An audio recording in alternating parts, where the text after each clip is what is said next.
Hey there, everybody. This video, I wish there was good news in it, but there's really not. Let's just rip off the Band-Aid to get to it. CBS this Yeah. morning canceled God Friended Me after 2 seasons. Yeah, that is a real unfriended sort of move if there ever was one. No kidding. I didn't expect it to be now. I think that's the best way to sort of frame it. I think we both felt like it was on the bubble and there wasn't a guarantee it would come back, but I didn't think they would pull the whole, all right, we're going to just put this out of its misery in April before we even have the final episode.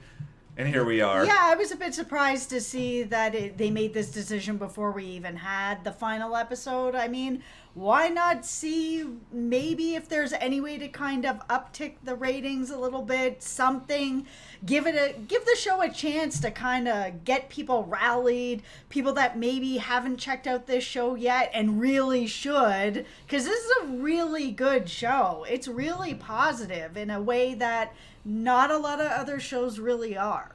Well, we're going to break down in this video why this decision was made. We'll talk about whether or not there could be another home for it elsewhere. But before we dive in here further, if you guys do like this video, remember to give us a like, subscribe, and hit that notification bell. We are entering that period of time where a lot of shows get renewed or canceled. We will have a lot of updates for you over the next few weeks, especially. Yeah. All right, so there's a number of different reasons that we can sort of pinpoint when we're trying to figure out why did CBS do this to a show that I think a lot of people loved, especially in a period of time where we need something that is this positive. Yep. I think the first thing is just the ratings. That's always going to be the biggest selling point. They weren't terrible for season 2. They were sort of average when you compare it to a lot of other CBS shows. Mm-hmm. I think there's a couple of different things that they're really looking at. I think number one is are a lot of people leaving on the TV after football and 60 Minutes? You know, because there's like a zillion people who watch football. We're not one of them, really. No, we actually watch God Friended Me. But there's a lot of other people who I think they put on the football, then they have 60 Minutes, and then they just kind of leave it on, and then God Friended Me comes on. But it didn't benefit, I think, from that lead-in as much as CBS probably wanted it to. Yeah, I mean, if you're kind of coming after football or after 60 Minutes, I think they expect the ratings to be a lot higher than they are.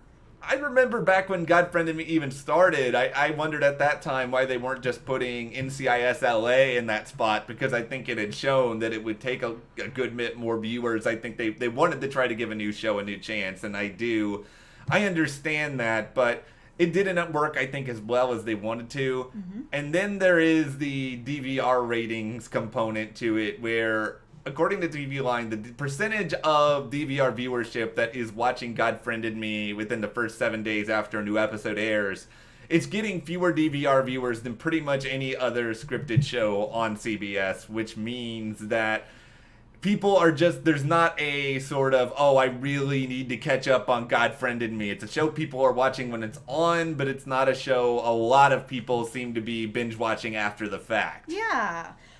And I mean, they're going to want to have some sort of rewatchability with it, you know, get a couple more new viewers with it. If the show had went on long enough, they want to know that they could put it into a syndication or something like that. But if people aren't really watching it after the fact, then that kind of lowers that idea.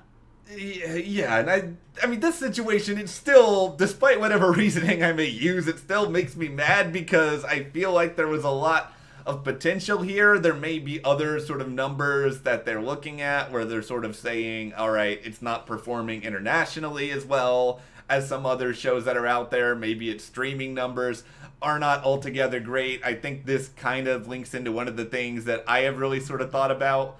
And this is no slight to the show's cast, because I like a lot of them immensely, and they seem like really likable people, but it's a good cast. It's a good cast. It's just not a easily marketable cast in that there aren't a lot of big names. I would say the biggest name on this show is probably Joe Morton, just because he was Papa Pope on Scandal, but you know, Brandon Michael Hall, he starred in the Mayor, which only lasted a season. Violet Bean was Jesse Quick on The Flash, but I don't think these are not household names, and I don't think there's that instant sort of marketability with them. Yeah, these are more new, fresh faces, which I appreciate. I mean, it's nice to have some new people on a show that, I haven't seen before, like the actor that plays Rakesh, who I really like, and I got to know him on this show. But it's true, if you don't have those names where it's kind of like, oh, I really like so-and-so, and so I'm going to give this show a chance,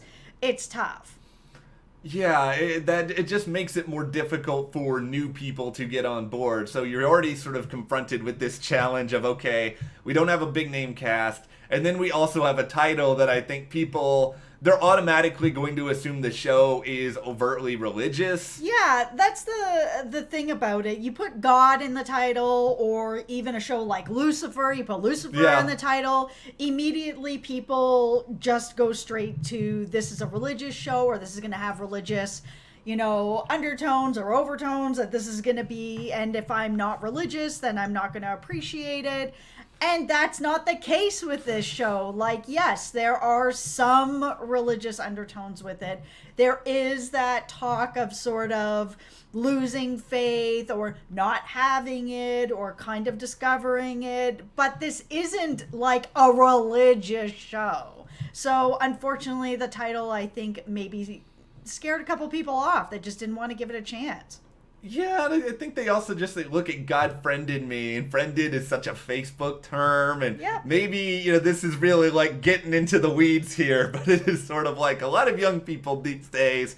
Nowadays, the young folk don't use Facebook as much. It's absolutely true. Facebook is just kind of not there anymore for a lot of younger people, or even people my age. I mean, I'm 45. I don't know a lot of people that use Facebook. Like, my mom does, but my mom is not 45. She's in the generation of people that are still putting up their pictures and sharing pictures of family and stuff like that. But younger people, Facebook, I mean, they're on TikTok and everything else now, right? I was about to say, if they make the title God Made a TikTok Dance Routine, would then it become a little bit more popular? At least for a year. God DM'd me. God DM'd me, yes. Maybe. That at least goes over a few different platforms. Yeah, I don't really know. I think it's unfortunately, it seemed to keep a lot of the viewers that had. It just didn't necessarily seem to really be able to get a lot of them in the first place. Yeah, I mean, one other issue that I wondered that the show might be just kind of battling in general is that, and I say this as somebody who really like this show. This show brings a lot of positivity in a way that a lot of other shows just don't. It gives hope. It sort of shines a light on life, on, sort of the goodness in people. You don't really get to just have a show like that. The biggest issue that at least I had with the show is that they only had this one overall mystery of who's behind the God account. And I think if these were shorter seasons and not like over 20 episodes every season, where every single episode is, okay, we're one step closer to who's behind the God account. We all know they're not going to tell us who's behind the God account until the final episode. And even then, it may end up being that they decide not to tell us who's behind the God account. And that it's kind of like you said, the journey of the friends we've had along the way, and we don't actually get an answer. If this is the only mystery that this show has, then each episode where it's kind of like, oh, now we've met Corey, and now we're going to maybe get a little closer to who's behind the God account. We all know that this is leading nowhere right now. And for as many seasons as it's going to go on, it's going to continue to lead us nowhere right now. So it felt like it needed another sort of sub mystery where it's kind of like, okay, we're going to put aside right now who's behind the God account, because they're not going to tell us, and they're not going to tell us for a long time. So what's another mystery that has to do with the God account that you guys can get us invested in? Because for 22 episodes or 24 episodes, that's a lot, where every single episode is, oh, are we a step closer to who's behind the God account? We all know we're not. So maybe give us something else. it would have been nice, I think, to have at least a few more clues to something that's a little bit different. I think it's also one of the other subplots is the whole will Miles and Cara get together, which I think we all know the answer to that already, is that, yeah, eventually they would get back together and they would start to move forward. So there's not really a big mystery that is there either. I really wish that it had more time. I wish that it was at a spot that maybe had different ratings expectations for it, because this is a really challenging time slot for a show like this to air in. Yep. I'm sure CBS probably looked at a lot of their other time slots and was sort of like, okay, this show is such a family one, it needs to air at kind of 8 o'clock. Yep. They have NCIS at 8 on Tuesdays. They're not moving NCIS. No. They're not moving Survivor. No. I don't think they're moving the Peter Linkoff machine and whatever that ends up being off of Fridays. No. And I think they like having their comedies kind of on Mondays and Thursdays. I just don't think they saw another real place for it. And here is where we are. But let's talk about the future. Yeah, so can this show get picked up somewhere else? I know you guys are probably wondering that. Yeah, and so are we. You know, none of us have any answers to this at the moment. It sounds like they are billing the series finale on April 26th, which supposedly it's going to be 2 hours, that is going to be the series finale. But you never know. This is a weird world we're living in. Everything is changing almost by the day for a multitude of different reasons now. But I think the most obvious suitor in my head, it's not necessarily a Netflix or an Amazon or any of those places. This show is so procedural, I can't really see it working super well on those. No, I think for a Netflix, this is not the right show. Yeah, I would actually say the CW, and I don't think I'm not altogether hopeful about this either. I think God Friend of Me is going to have a hard time, but Greg Berlanti is an executive producer here. Greg Berlanti may as well own the CW at the moment, given that he's had pretty much the entire Arrowverse over there. He's got Riverdale over there. There's so much stuff from him that has his fingerprint. CW viewers already know Violet Bean. There's a connection there. You could potentially move the show somewhere where it's a little bit cheaper to film. You don't have a ton of big names that I think would automatically leave the show, but the problem is I think the viewership for God Friend and Me is a little bit older. That's what I was about to say. I think that this viewership is a bit too old for the CW. They're not going to go over to that network. They would have to really change this show around a bit.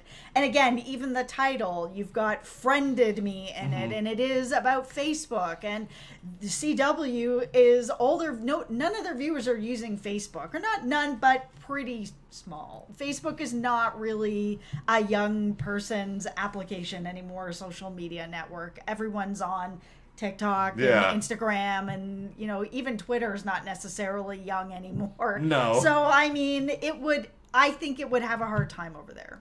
Yeah, unless they made some major changes. I think that is the problem. And the other problem beyond that is that CW pretty much renewed their entire lineup already. They did. Except for a couple of things that hadn't really premiered yet. So I think it is a situation where I don't know if they would have space to put it on the air either. So that's another problem. And then you sort of think about, okay, well, could CBS just put it on CBS All Access and make it like an exclusive over there?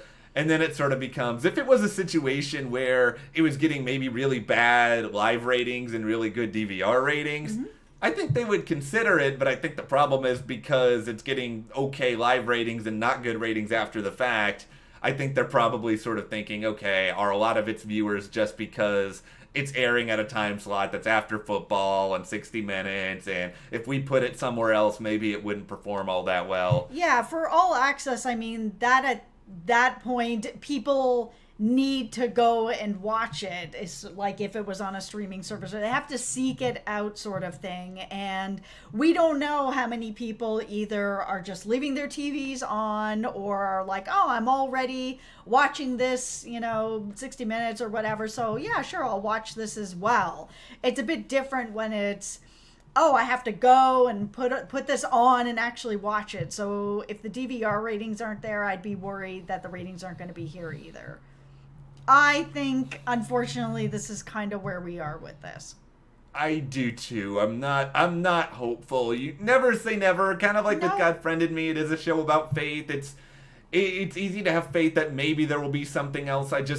I wouldn't bank on it. But, you know, for sure, if you want to save the show, fight to save the show. Fight to save the show, and if not, please let the creator come out and just tell us who's behind the God account. Like, don't leave us like this. Yeah. You can one tweet it out. It was Allie this whole time with the help of Rakesh. Whatever it may be, if it is that, if it is something else, I hope they give us an answer. I mean, maybe it's probably unlikely given the production challenges that maybe they had shot an alternate ending just in case it was canceled. They may have saw the tea leaves, but we'll see how things go. You know, we're bummed by this. We love discussing the show and watching it, but let's hear from you guys. Are you going to miss God Friended Me? How do you think they're going to end it? And do you have an idea for who could end up potentially saving it? Let us know in the comments. And if you do like this video, give us a like, subscribe, and you can support us further by checking the link in the description to the store. And we'll see you here next time.